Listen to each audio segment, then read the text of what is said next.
Pension Samman Nidhi.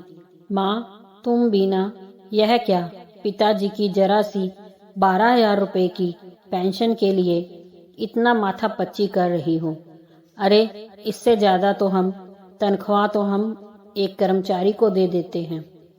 मोहित ने चिढ़कर अपनी माँ के साथ स्टेट बैंक की लंबी कतार में लगने की बजाय माँ को घर वापस ले जाने के लिए आग्रह करने लगा।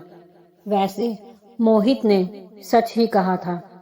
करोड़ों का बिजनेस था उनका।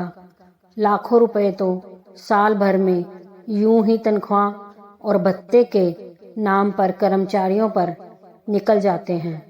फिर मात्र 12,000 रुपए प्रति माह की पेंशन पाने के लिए स्टेट बैंक की लंबी कतार में खड़े होकर पेंशन की औपचारिकता पूर्ण करने के लिए इतना समय व्यर्थ करने का क्या औचित्य।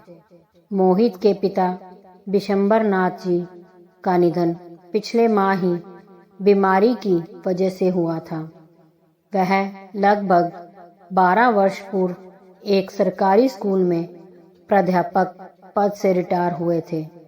तब से उनके नाम पर पेंशन आया करती थी। विशंबर नाथ जी मृत्यु के उपरांत आधी पेंशन उनकी पत्नी सरला जी को मिलने का शासकीय योजना के अनुसार प्रावधान था, जिसके लिए सरला जी आज स्टेट बैंक में अपने बेटे मोहित के साथ जाकर पेंशन की औपचारिकता पूर्ण करने आई हुई थी। उस दिन मोहित के बेटे कुश का 8वां जन्मदिन था। उसने अपनी दादी से साइकिल की फरमाइश की थी। सरला के खुद के बैंक अकाउंट में पैसे नाम मात्र के ही बचे थे। उनकी पेंशन अभी शुरू नहीं हुई थी, इसलिए उन्होंने मोहित से 10,000 रुपए मांगे। मोहित अपने ऑफिस जाने की तैयारी में व्यस्त था। उसने अचानक माँ के द्वारा 10,000 रुपए की मांग पर थोड़ा अचरज से देखा। फिर अपनी पत्नी श्रेया को माँ को 10,000 रुपए देने को कहकर चला गया। श्रेया ने 1-2 बार मांगने पर अपनी सास को 10,000 रुपए देते हुए कहा, पता नहीं आजकल बहुत मंदी चल रही है, थोड़ा हाथ संभाल कर खर्च करना। हालांकि शाम को जब सरला ने उन पैसों से कुश की साइकिल खरीदी तो घर का माहौल पूर्वतः हंसी मजाक का हो गया। अगले हफ्ते मोहित की बड़ी बहन 2 दिन के लिए मायके आई थी। जब तक विशंबर नाथ जी जीवित थे, सरला को कभी पैसे के लिए किसी से पूछना नहीं पड़ता था। वह खुद ही अपनी पेंशन से एक रकम निकालकर सरला को दे देते थे। मगर आज बेटी की विदाई के लिए सरला को बहू से पैसे मांगते समय उसके शब्द, पता नहीं आजकल बहुत मंदी चल रही है, थोड़ा हाथ संभाल कर खर्च करना, याद आ गए और बहुत दुखी मन से बेटी को बिना कुछ दिए ही विदा करने लगी। तब बहू ने खुद आकर सरला के हाथ में 2,000 रुपए पकड़ा कर कहा, बेटी को खाली हाथ विदा करेंगी क्या? सरला ने महसूस कर लिया था कि बहू की बात में अपनापन कम, उलाहना ज्यादा है।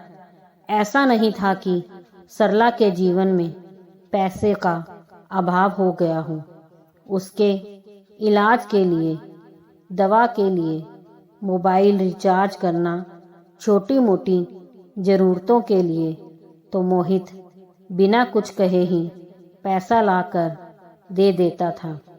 परंतु इसके अलावा सरला को जो भी खर्च करना होता, जैसे किसी मंदिर में दान करना, नौकरों को उनकी ज़रूरत या त्योहार पर पैसा देना, या अपने रिश्तेदारों के आने पर उपहार देना, जैसे छोटी मोटी जरूरतों के लिए उसे मोहित या बहू से पैसा मांगना स्वाभिमान को चोट करता था। अभी 2 दिन पहले सरला की बहन आई हुई थी। बहन की आर्थिक स्थिति बहुत कमजोर थी, इसलिए वह सरला से कुछ आर्थिक सहयोग की अपेक्षा कर रही थी, मगर खुद सरला को छोटे छोटे खर्चों के लिए बहू की तरफ मुंह देखकर उसने अपनी बहन से कुछ ना कहा। आज जैसे ही उसके मोबाइल पर पहली बार स्टेट बैंक का SMS आया, सरला ने आश्चर्य से मैसेज खोल कर देखा। पिछले 6 महीने की पेंशन 72,000 रुपये उसके अकाउंट में क्रेडिट होने का मैसेज था।